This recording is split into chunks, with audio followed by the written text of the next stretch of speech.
This is my Jacksonville State University ILEF D691 Step 1 Action Research, and the research is based on vocabulary development at Boaz Intermediate School.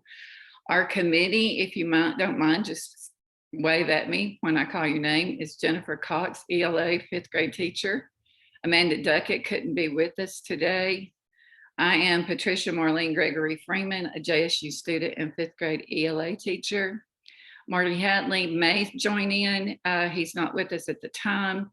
Christy Hopper is our principal. We have Jeannie Prince, 5th grade English language arts teacher, and her name is hidden, but we have Harolyn Roberts, our instructional partner. All right.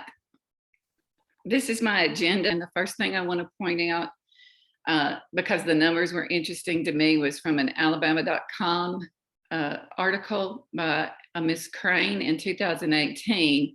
She reported that we had a little over 4,000 students in Alabama during the 1995-1996 school year, but we've grown to almost 61,000 Hispanic students during the 2018-2019 school year. And another thing I wanted to pull out of this research for you all is from a website called Colorine, Colorado.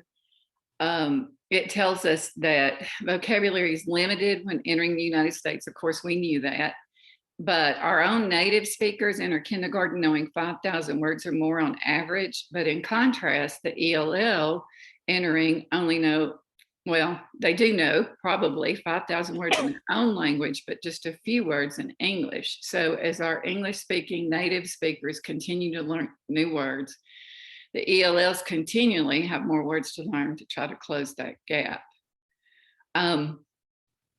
Another statistic that we have heard for years, and we've had poverty studies, is that decades of research shows that low-income families have delays in early language and vocabulary development. And we are a high poverty school. We'll look at some demographics that Ms. Hopper made in just a few minutes, or just in a second. And we also have a high Hispanic population to correlate with the previous research.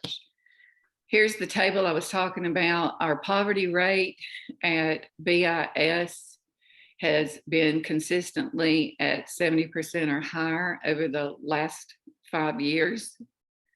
We house 349 students in grades 4 and 5. And our Hispanic student has risen since 2015, our population, but our percentage of white students has decreased.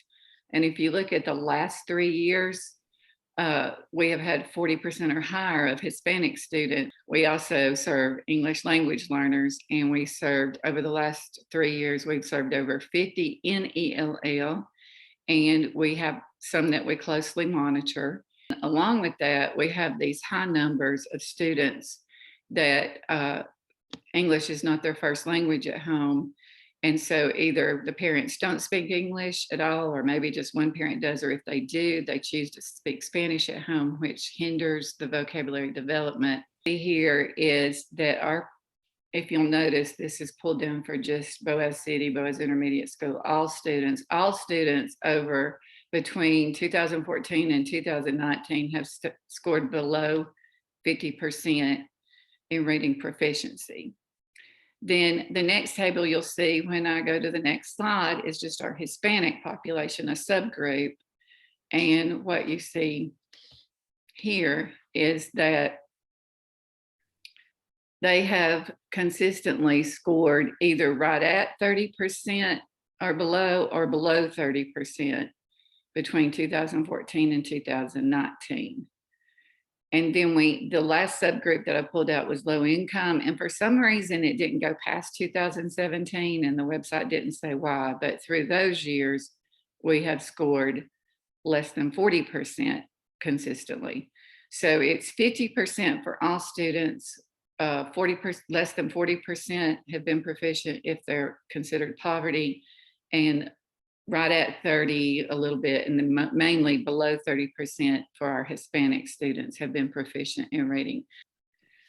With iReady, we have seen these reports many times, so I didn't show you charts that you've seen many times. Prior to that, for 2 years, and then this last school year, The reading benchmark mid-year and end-of-year assessment shows that the reading component that reflects the lowest scores in growth is vocabulary on average. And that's true for both 4th and 5th grade students. So I feel like this action research project is important because we have that high demographics of Hispanic students and of poverty students, and we know how that affects vocabulary. Research shows that Tier 2 is part of our vocabulary of more mature language, and our upper elementary students encounter these words a lot in print, but not so much in oral language.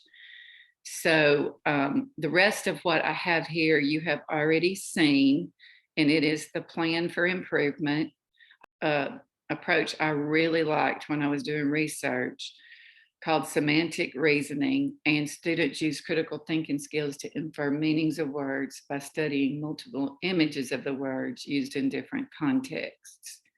Then we have had a PD on elevation, and Mr. Hatley talked a little bit to us about it. And there's several strategies that's good for language acquisition, discourse, and vocabulary development.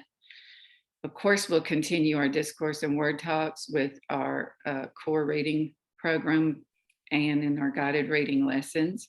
We'll continue to teach roots and affixes in conjunction with our upper elementary phonics program called Sunday Essentials 4. For research for another class, I was digging into parent reports or different reports from iReady and found parent reports. And I found that if we sent those home, they will tell the parents based on each component, whether it's nonfiction text or phonics or vocabulary, what they can do at home to help the children. Then the next slide I sent to all of you. And if you haven't looked at it, I'm not going to spend too much of your time to go over this component because I've sent it to you in that Google Slides presentation, but it's called Visual Vocabulary. It's the only thing new. I think it looks good, and I'm anxious to see what the data will show. Okay, good deal. I think that sounds good and doable and a good review for them. These are some elevation strategies I pulled out, but they're by no means the only ones available that will help with discourse and language acquisition and vocabulary development. And these are my references that I used for the research. Does anyone have any questions? I mean, anytime we can put specific and purposeful, attention to something we know is something we need help in, it can only help our students. Well, I thank you all for your participation and for being on this committee and working with me through this project. I'm looking forward to trying your strategy. All right. Good deal.